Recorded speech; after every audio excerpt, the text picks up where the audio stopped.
орындықта дене қалпын дұрыс сақтап отыру және оның маңызы. Дұрыс отыру әдісі медицина, эргономика және биомеханика салаларында кеңінен зерттелген мәселе.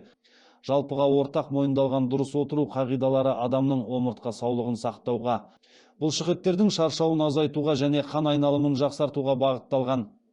Дұрыс отырудың негізгі қағидалары мыналар. Бірінші, орындықта отырғанда омыртқаның табиғи иілімі, яғни изгибі сақтауы қажет.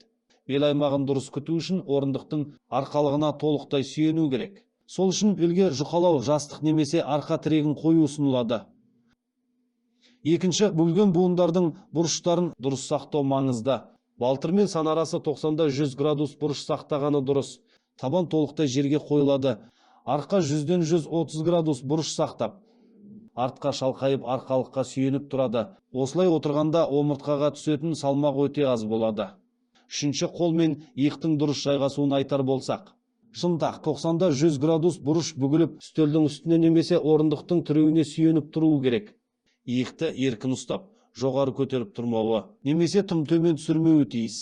Төртінші, бас пен мойын позициясы монитор көз деңгейінде болуы керек.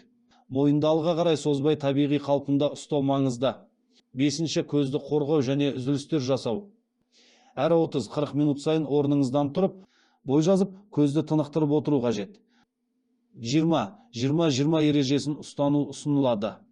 Әр 20 минут сайын 20 секунд бойы 20 фут, яғни 6 метр қашықтыққа қарау. Бұл қағидалар ғылыми зерттеулермен дәлелденген және дәрігерлер, эргономика мен физиотерапевттер тарапынан ұсынылады.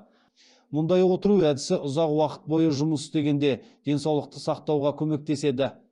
Сондықтан дұрыс отыру қалпын сақтауға әдеттену өте маңызды.